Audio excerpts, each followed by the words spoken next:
kumpulkan kita semuanya bersama dengan para alim ulama, para habaib hadir bersama kita, guru kita semuanya, Ustadz Al-Habib Taufik bin Abdul Qadir Segaf, dan segenap para alim ulama, para habaib yang lainnya, para tokoh masyarakat.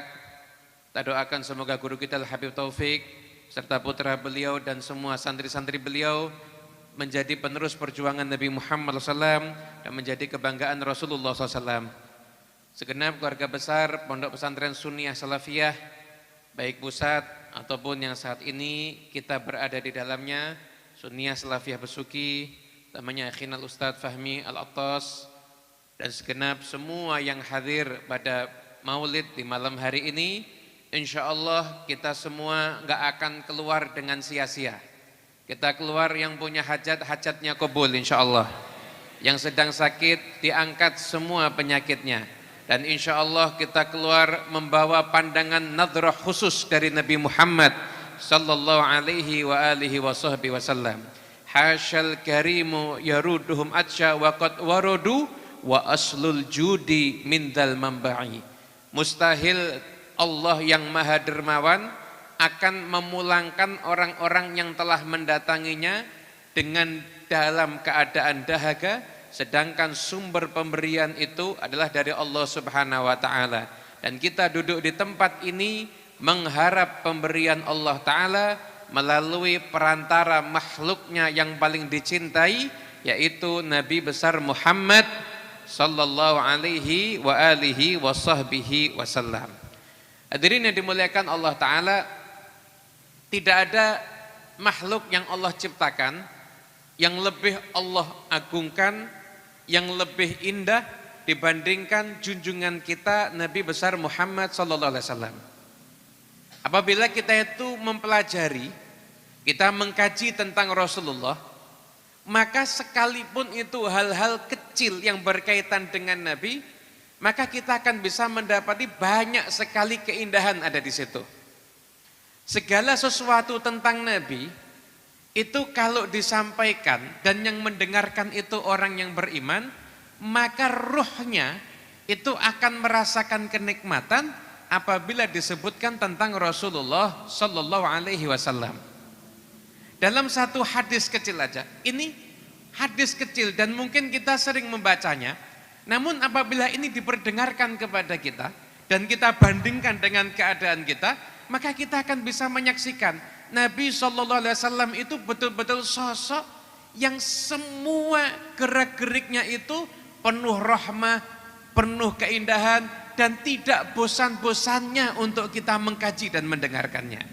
Riwayat kecil, Nabi SAW, beliau itu kalau pulang dari perjalanan, idza qadima minas safar, lalu kalau datang dari perjalanan, maka pertama kali yang beliau tuju itu masjid.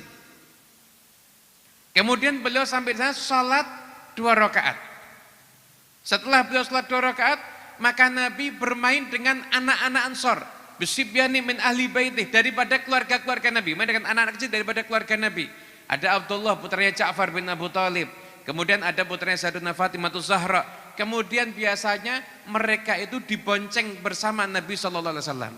Sehingga satu tunggangan itu dinaiki 3. Di situ ada Nabi Muhammad dan di situ ada 2 anak kecil yang lainnya yang dihibur hatinya oleh Rasulullah SAW. Setelah itu kemana Nabi pergi? Nabi nggak pergi ke rumahnya untuk beristirahat, tapi Nabi langsung mendatangi putrinya yang tercinta Sayyidatuna Fatimah Zahra. Katakan Nabi SAW itu kalau safar, terakhir kali yang beliau jumpai Fatimah ketika datang dari safar, yang pertama kali beliau jumpai itu juga Fatimah.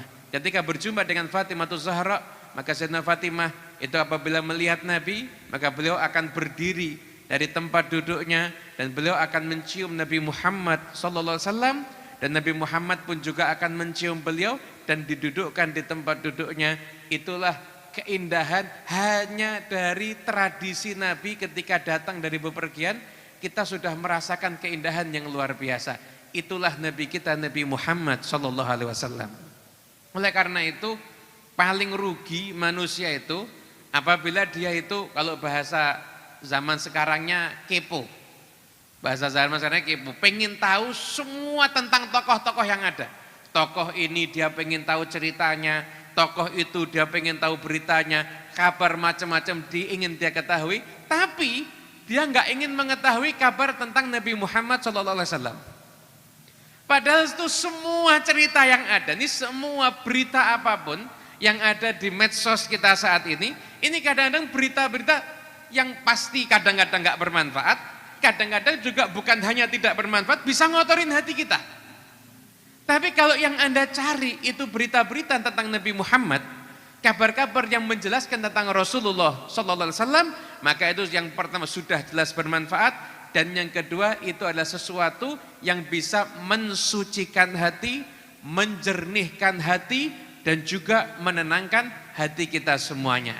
Ikhwani rahimakumullah, Rasulullah SAW, beliau itu diciptakan oleh Allah Ta'ala dengan kesempurnaan, nggak ada kurangnya.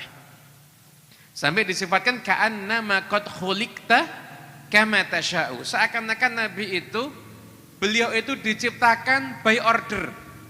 Minta hidungnya seperti ini, minta matanya seperti ini. Orang kalau bisa diciptakan by order kan pasti pilih kulit yang paling bagus, bentuk hidung yang terbagus, tinggi badan yang terbagus. Nabi dari saking sempurnanya itu dikatakan ka'annama qad khuliqta kama tasha'u. Saking indahnya Rasulullah sallallahu alaihi wasallam. Para sahabat itu menganggap keindahan Nabi SAW itu sebagai pelipur lara mereka. Sehingga tidak ada yang lebih menyenangkan bagi mereka dibandingkan memandang wajahnya Nabi Muhammad SAW. Memandang wajah Nabi ada kenikmatan yang paling mereka sukai. Bahkan Sayyidina Abu Bakar As-Siddiq ketika dalam sebuah riwayat ditanya apa kenikmatan yang beliau senangi di dunia, beliau wanadhari ilaik. Yang paling aku cintai adalah memandangmu ya Rasulullah. Memandang Nabi SAW itu ada satu kenikmatan yang paling indah. Dan sahabat sekalipun berulang kali memandang Nabi, namun mereka hampir-hampir tidak bisa mensifatkan secara detail bagaimana wajahnya Rasulullah. Abu Hurairah yang beriwayat hadis terbanyak, yang mana tentunya intensitas ketemu Nabi itu sering. Itu beliau hanya mengatakan, ma ra'aitu syai'an ahsana min Rasulillah ka'anna syamsa tajri fi wajhi. Aku enggak pernah menyaksikan sesuatu yang lebih indah dibandingkan Rasulullah. Ka'anna syamsa, seakan-akan matahari itu beredar di wajahnya Nabi sallallahu alaihi wasallam. Anda kalau orang itu tampan, itu kan mentok, hanya disifatkan kulitnya putih, hidungnya mancung, perawakannya begini. Itu kan orang mensifatkan begitu. Tapi Anda bayangkan ketampanan Nabi itu apabila mau disifatkan dengan kata-kata, maka nggak ada kata-kata yang tepat. Dan kalau ada kata yang tertepat untuk mensifatkan keindahan Nabi, langsung diambil contoh yang paling tinggi sekalian, matahari. Contoh yang paling tinggi juga rembulan, disifatkan Nabi SAW itu sebagaimana rembulan. Dan itu sejak kecilnya Nabi sudah tercipta dalam keadaan seperti itu. Dari kecil. Sehingga dalam sebuah riwayat, ketika waktu itu di Mekah terjadi paceklik. Sehingga kekeringan dan kondisi saat itu orang-orang betul-betul dalam kondisi udah darurat. Kemudian mereka berkumpul mau berdoa. Mereka mengatakan, ayo kita minta sama Lata, kita minta sama Uzza, kita minta sama Manat, kita minta ini dan lain sebagainya. Datang seorang tua yang berwajah tampan, maka orang tua ini mengatakan, kalian ini apa? Kok minta sama hal-hal seperti itu? Di antara kalian ini kan masih ada keturunan Nabi Ismail, ada keturunan Nabi Ibrahim, datengin. Kamu ke sana. Orang-orang yang kumpul itu mengatakan, maksudmu Abu Thalib? Iya, datangi dia. Maka akhirnya orang-orang yang tadinya mau berdoa ini, mereka bergegas mendatangi Abu Thalib. Ketuk pintu rumah Abu Thalib dan mengatakan, istasqi lana. Kamu mintakan hujan buat kita, ini sudah kekeringan. Abu Thalib menyanggupi permintaan itu, maka yang meriwayatkan kisah ini belum menyaksikan Abu Thalib keluar dari rumahnya, menggandeng anak kecil, dan anak kecil itu ibarat matahari. Ketika Abu Thalib berjalan dengan anak kecil itu, Maka semua anak kecil yang ada, semua mata memandang ke arah Abu Thalib dan anak kecil tersebut. Kemudian dibawa sampai di dekat Ka'bah, kemudian digendong anak kecil tersebut dan punggungnya ditempelkan ke Ka'bah. Maka anak kecil itu menggerakkan jari-jarinya, dan saat itu yang betul-betul tidak ada awan sama sekali. Ketika anak kecil itu menggerakkan jarinya, maka bermunculan awan menggerakkan jarinya ke beberapa penjuru. Begitu anak kecil itu menurunkan jarinya, turun hujan dari langit.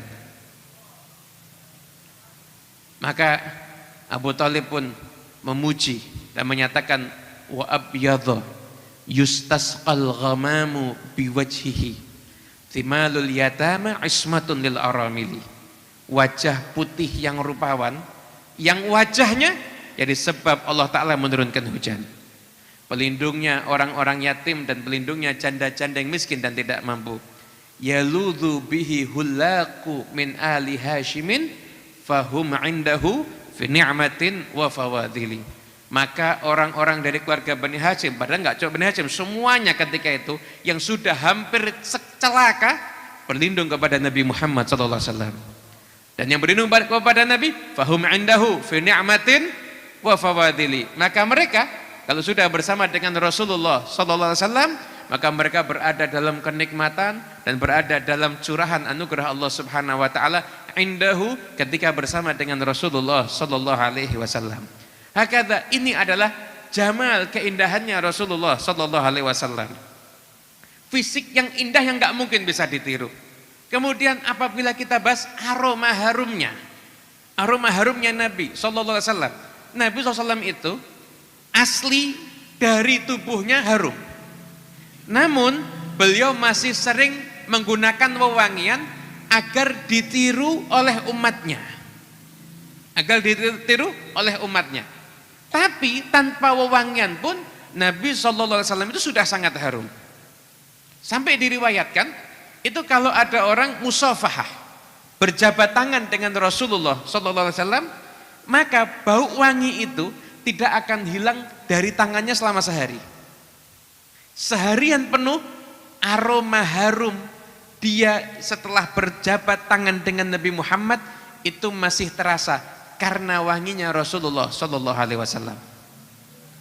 Kemudian kalau Nabi SAW itu lewat di satu jalan, tadi sudah disebutkan pula di Maulid Ad-Dibai, kalau Nabi SAW itu lewat di satu jalan, maka orang akan mengetahui kalau Nabi Muhammad telah melewati tempat itu.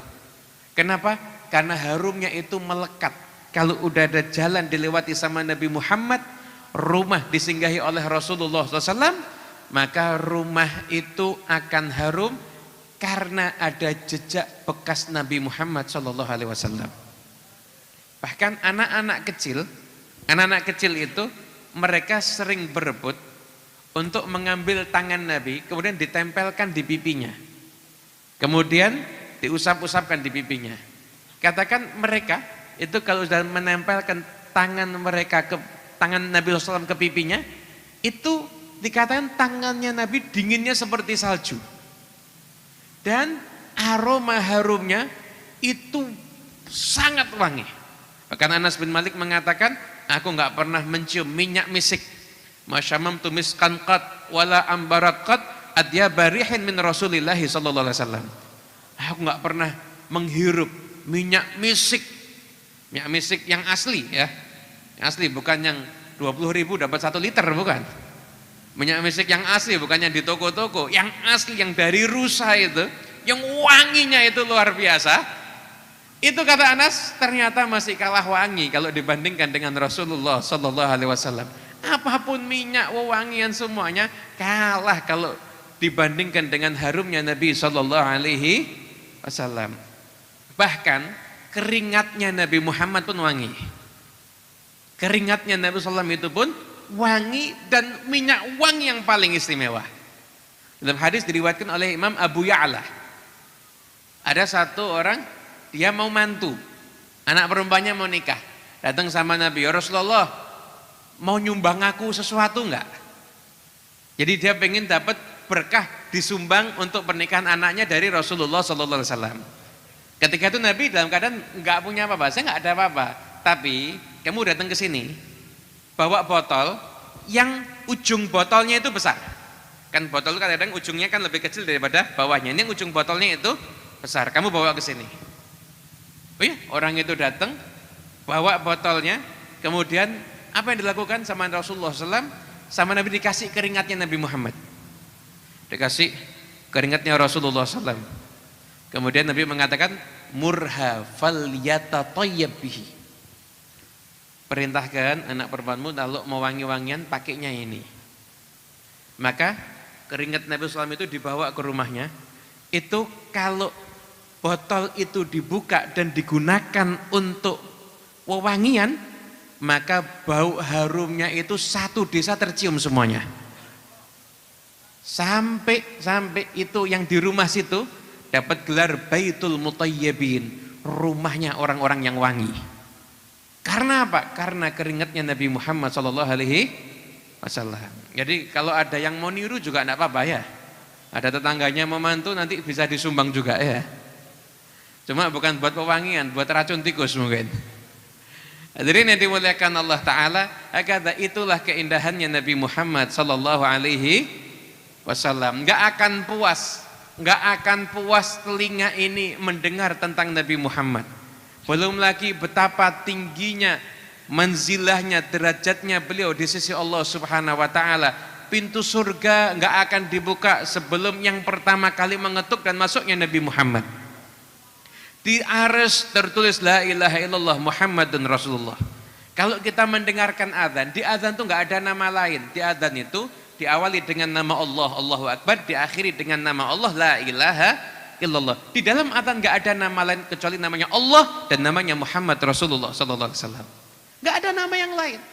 Kita udah mendengar dalam azan, dalam apapun juga enggak ada yang lebih tinggi derajatnya dibandingkan Nabi Muhammad sallallahu alaihi wasallam. Kemudian bagaimana pula dengan keindahan akhlaknya, keindahan perangainya Rasulullah sallallahu alaihi wasallam. Nabi enggak ada celahnya. Enggak ada celahnya. Orang kalau mau mencari kurangnya Nabi enggak akan ketemu. Dari akhlaknya aja itu udah luar biasa. Bahkan Allah Ta'ala memuji akhlaknya Nabi dalam Al-Quran. Wa innaka la'ala khuluqin adzim. Sesungguhnya engkau wahai Muhammad di atas budi pekerti yang agung. Nabi SAW kalau kita mendengarkan kisah bagaimana akhlak beliau yang luar biasa. Nabi itu Fathu Makkah. Nabi itu masuk ke Mekah, beliau ini pemenang. Seluruh yang ada di kota Mekah tunduk di bawah hukumnya Nabi Muhammad. Apapun yang dikatakan sama Nabi, mereka pasti akan patuh. Dalam kondisi orang-orang Mekah udah tunduk seperti itu, yang awalnya gimana orang-orang Mekah memperlakukan Nabi?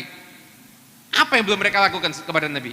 Ngelempar kotoran udah, memfitnah Nabi sudah, mengganggu keluarga Nabi sudah, semua keburukan udah mereka lakukan sama Nabi.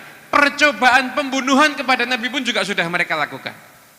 Maka dalam kondisi menangnya Rasulullah sallallahu alaihi wasallam, ketika beliau masuk ke kota Mekah, tidak sekalipun beliau mengangkat kepalanya, beliau menundukkan kepalanya sampai jenggotnya Nabi Muhammad itu hampir mengenai tunggangannya ketika itu.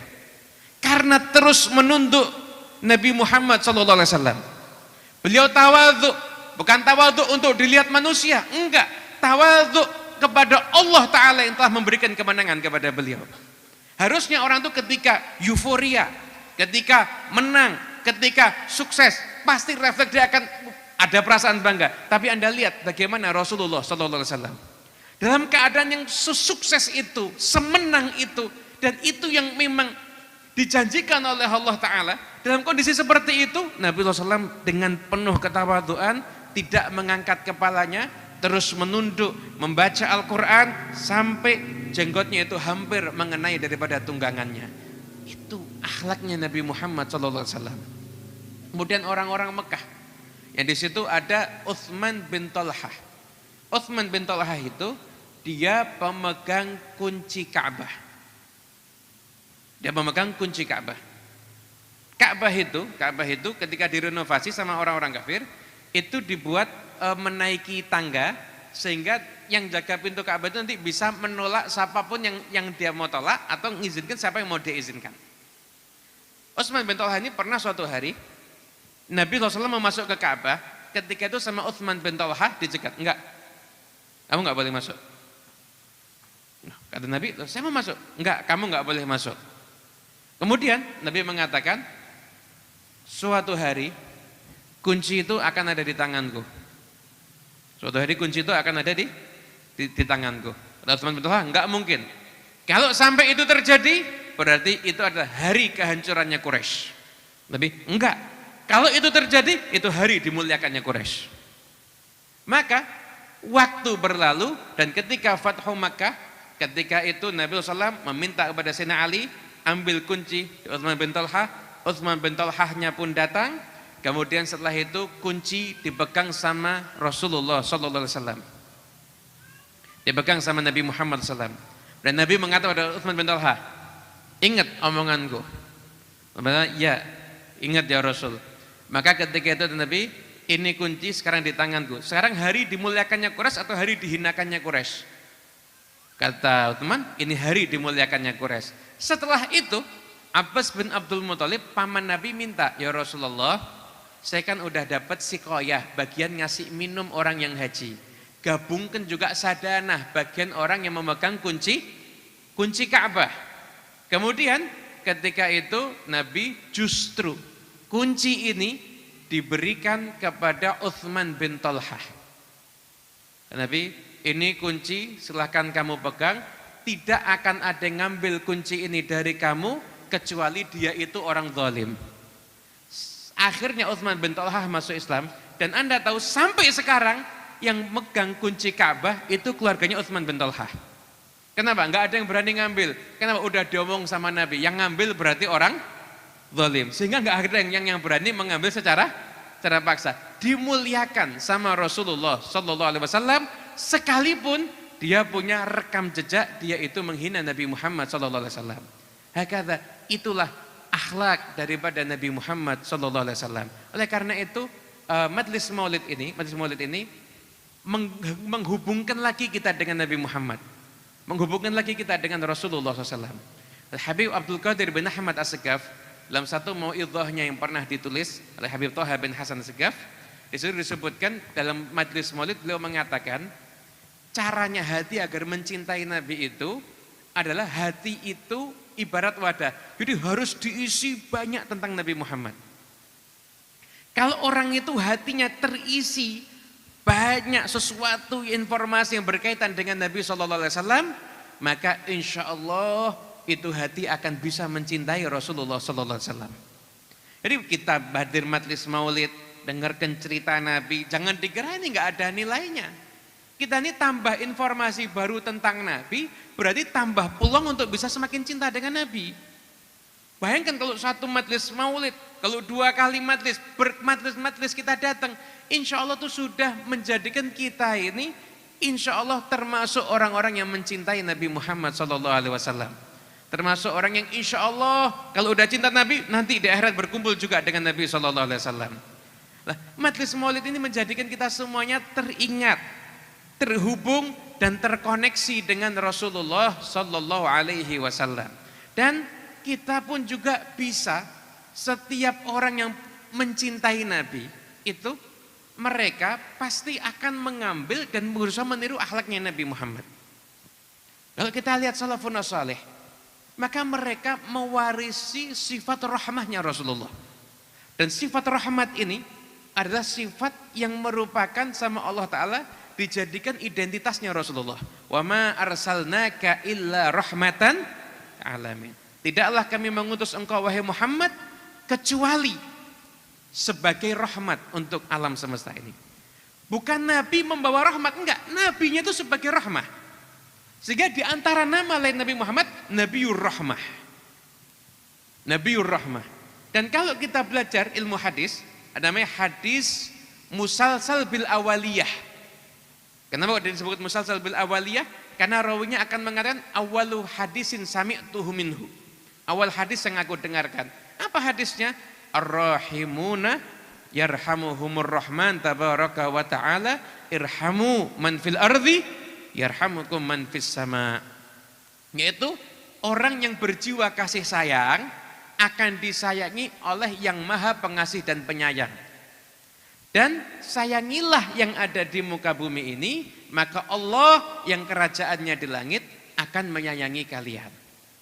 Itu pelajaran pertama, musalsal bil awaliyah. Kita kalau membaca Quran pertama kali apa? Bismillahirrahmanirrahim. Maka aulia Allah wassalihin salafun saleh itu mereka mewarisi sifat rahmahnya Nabi SAW ini. Sehingga semua tasarrufnya mereka, kegiatan-kegiatan mereka, landasannya itu adalah rahmah. Kita pernah baca satu kisah. Pernah suatu ketika Al-Habib Ahmad bin Zain Al-Habsyi. Ada satu orang di zaman Habib Ahmad bin Zain Al-Habsyi, dia itu mendapatkan gangguan dari satu orang. Dia diganggu dan didolimi oleh satu orang. Maka orang ini udah nggak kuat, dia datang ke majelisnya Habib Ahmad bin Zain, dan dia udah niat, kalau saya ketemu Habib Ahmad bin Zain, saya mau minta doa khusus untuk mendoakan keburukan buat orang itu. Tapi nggak ketemu, saya mau sholat. Nanti waktu sujud saya mau minta, saya mau sholat di tempatnya Habib Ahmad bin Zain sholat. Nanti saya waktu sujud saya mau minta, biar Allah Ta'ala memberikan keburukan untuk orang itu. Dia datang, Habib Ahmad bin Zain ketika itu nggak ada, baru mau sholat Habib Ahmad bin Zain datang. Maka Habib Ahmad bin Zain langsung mengatakan doanya, ya Allah berikan kepada dia hidayah dan jadikan saya tercegah daripada keburukannya. Jangan doa yang lain. Allahumma hdihi waqfina syarrah. Ya Allah beri petunjuk dia dan jangan sampai keburukannya kena ke saya. Doanya itu cukup.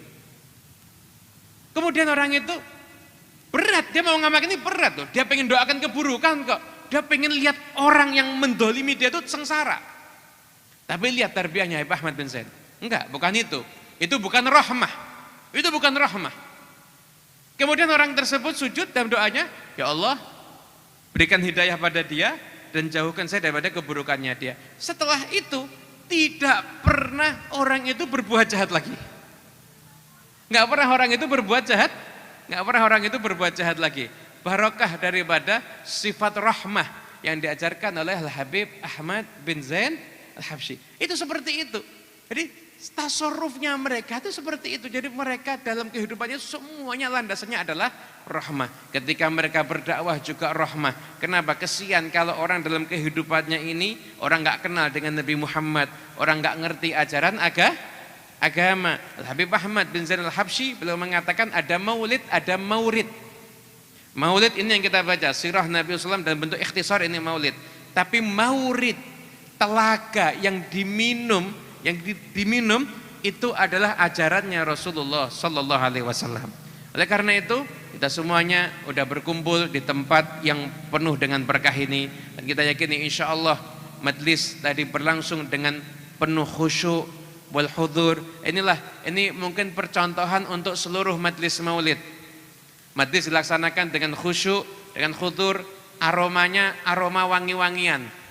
Ada sudah majlis maulid aromanya aroma rokok, wah biasanya nggak dihadiri sama Rasulullah SAW. Kenapa? Karena Nabi bau bawang aja nggak mau, bau bawang aja nggak suka, apalagi bau-bau yang lainnya. Ini majlis seperti ini, majlis percontohan majlis ya harusnya seperti ini. Orang datang khusyuk, lisannya ikut sholawat kepada Nabi SAW, kemudian pulang insya Allah membawa hati yang insya Allah terkoneksi dan tersambung dengan Rasulullah SAW. Semoga Allah Ta'ala jadikan tempat ini jadi tempat yang penuh berkah. Allah jadikan ma'had ini Sunniyah Salafiyah Besuki jadi tempat yang insya Allah tempat yang dicintai oleh Nabi Muhammad SAW. Keluar dari sini insya Allah santri-santri yang akan dibanggakan oleh Rasulullah SAW. Dan semoga kita semua yang berkumpul di tempat ini Allah Ta'ala sambungkan hati kita dengan Nabi Muhammad. Allah penuhi hati kita dengan cinta pada Rasulullah SAW. Dan Allah Ta'ala jadikan kita semua yang masuk barisan pecinta Nabi Muhammad dan juga barisan orang yang dicintai oleh Nabi Muhammad SAW. Mungkin ini yang bisa kami sampaikan. Wassalamualaikum warahmatullahi wabarakatuh.